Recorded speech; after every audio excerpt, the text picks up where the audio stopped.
Hello, this is part of my cornfield. I just want to kind of talk about what my research mainly consists of. It mainly consists of three parts. First, it consists of doing a paper on the Environmental Quality Incentives Program and how it worked out here on Hopi. The second thing is putting together a best practices manual that will allow me to incorporate what we do in terms of conservation and how we're able to grow crops like this in a semi-arid region in the Southwest.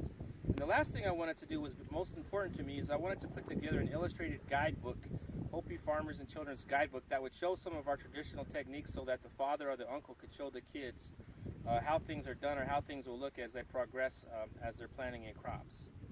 You know, at Hopi, this is probably the only place that I know of that I can think of that we actually raise corn to fit the environment, whereas a lot of the American agriculture tries to manipulate the environment to fit the corn. And that's kind of ironic that I say that. But out here at Hopi, we do a lot of things, and we're able to raise these kind of crops in less than 6 to 10 inches of annual rainfall a year. And so when I talk about natural resource, I not only talk about just corn in itself, but I talk about the management of the soil, where as compared to nutrient management. I also talk about water conservation, because our water budget out here at Hopi is a lot different than you would see in typical Western Standard textbooks.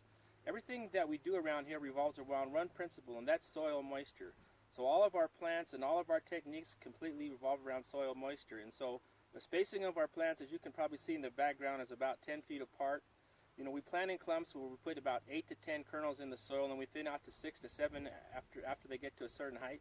And all these have to relate to conservation, because once again, we do not use any water out here. What we do is what they call auction farming, or flood farming, and we plant in areas that are conducive to that. So when we do get a monsoon blast, it basically floods out and covers our field. And we have our own ways of doing things. And some of my main things that I would like to do is get some of our conservation techniques and put them in this manual that the Natural Resource Conservation has called the Field Office Technical Guide. And in that has your standard practices that they use.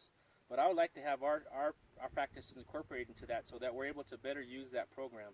Like I said, the program's called the Environmental Quality Incentives Program.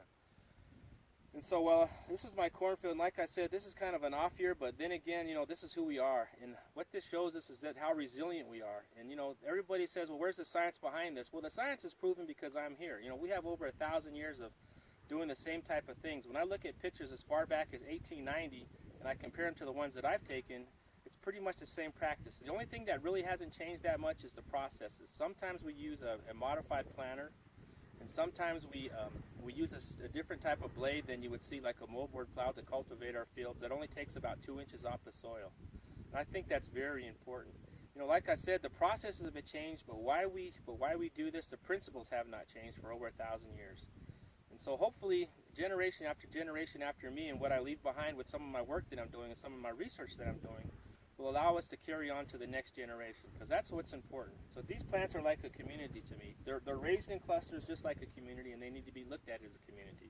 And to really understand conservation, you have to be there and you have to practice it.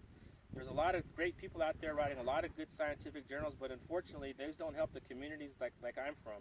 We need to get down to the basics of what we do, and that is to preserve the environment and to continue to be stewards of the land.